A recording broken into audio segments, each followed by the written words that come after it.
a massive recurring meeting series, but I think it's likely that we'll have a follow-up meeting to build this network further, get more individuals and organizations on board. Yeah, imagine unions and the ACLU and big groups turning people out. And small groups. Hey everyone, thank you so much for being here. I'm really excited to see so many people, but address kind of like the past 2 weeks have been a lot more prominent in white supremacy. We've seen it popping up.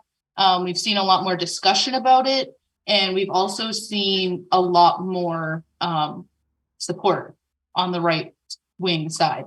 And we are a city of progressive people, and we also one of the goals for this group, for me, is to filter you guys into groups where you are comfortable working in the capacity that you think is effective for this movement, because I can guarantee you in some capacity it is valid and effective tactic. And if it's a little bit hazy, we can work on it. And we want you. We want there is a Discord that we're going to send out. And it's, if you are involved with an org that's having an event, we want to be able to share it. And we don't want the algorithm of Instagram to hold us back to be able to get to our comrades. So we're making that. We'll have channels for like local orgs that are having merch shops or events or anything, or if there's calls for help, if there's posters up in Portland that are doxing someone, we can mobilize. And I think, as much as I don't want to be in another Discord server, I think this is a good one. So, but yeah, so I think there's so many people here. If we want to make sure that everybody gets a chance to speak and feel involved, which we want to hear from all of you, we're going to do breakout rooms, and I'm stoked to hear what comes of it. So I guess I'll pass it back to Spencer. Thank you so much, Z. We've got a few speakers lined up before breakout rooms, which the breakout rooms will probably ask how you feel about the events of the last 2 weeks and change regarding the racist and fascist mobilizations and our responses to them as a community, and where to go from here, what to do about it, and what you think about the ideas of united front for mobilization against these attacks and rapid response to them as a community. But before that, I'd like to pass it over to Jean.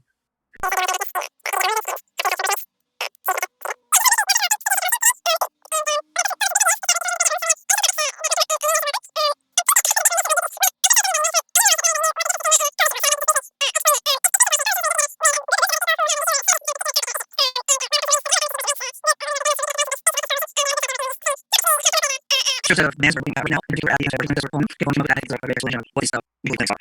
basically there is United Front is something where each group can maintain its own organization, its own set of ideas, man's ways of working, and come into and with ideas away. And sometimes it's many group organizations. We are majority. And I think that one of the things we hear a lot about killings were also very much on all of our minds.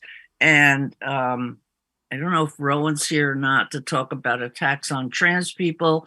The right comes in many different forms, shapes. The world is usually people, and very and very so that's all I've got to say right at the moment. Thank you so much, Jean. We appreciate it. And while you've been talking, Asher has joined. Asher, there you are. Who may be able to talk about, you know what, Spencer? Yes, you may be able to discuss more about the event Boston Common 2017. Yeah, I incorrectly told somebody it happened in 1917.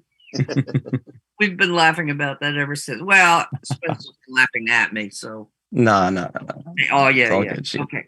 Yeah. So yeah, Asher, is your internet all right to share a bit on the organizing and mobilizing ahead of and during the Boston Common event? I think so. Wonderful. Yes. Yeah. So I don't know a ton about how it all came together. I know the Boston Common. So context is that just a few weeks prior to this event, which was it was a far right rally that was organized under the pretense of free speech, which and so this was the response was partially in response to that, partially in response to the bogus free speech rally on the Boston Common. But there was a very, very broad coalition of many different organizations. And there was a red contingent, which consisted of the International Socialist Organization, which I was a member of at the time, the DSA, Socialist Alternative, and a number of other leftist groups that all kind of came together to form a red bloc. And then there were also just lots of people who were there, sort of unorganized individuals. And I think that is a good example of how mass politics works. And I mean to say that in that it does work, it is effective.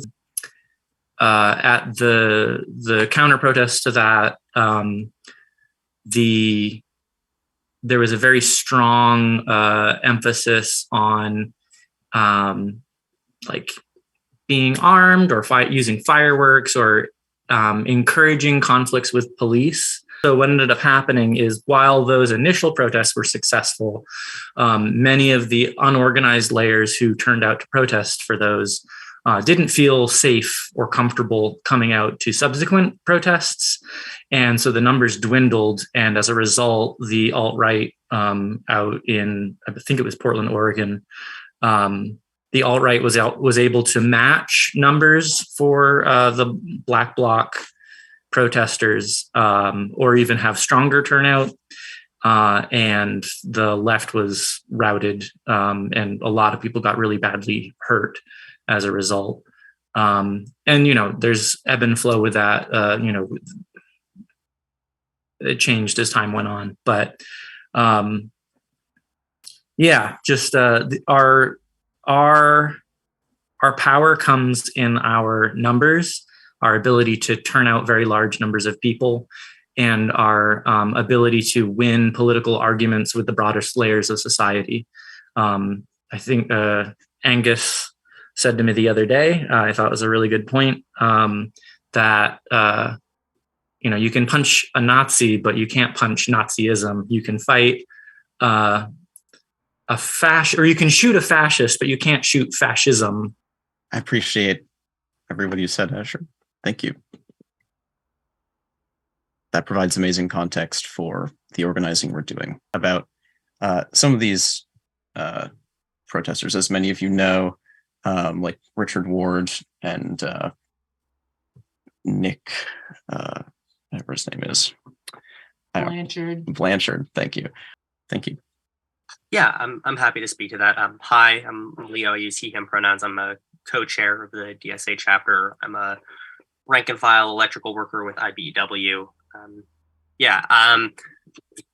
Since I've been in our DSA chapter, we have not done any real work turning out organized labor or unorganized workers to actions that aren't specifically about worker issues and economic issues for workers. So I think that it's a really important thing for us to do. And we're actually quite lucky because of the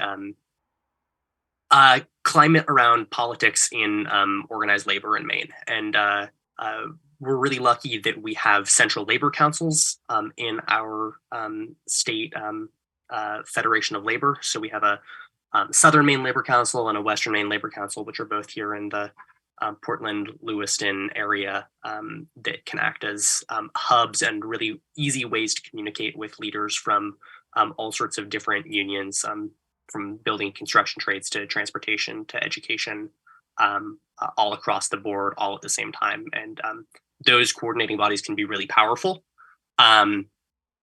The Southern Maine Labor Council has a little bit of an activist spirit, I would say, to it, and they're really good at turning their members out to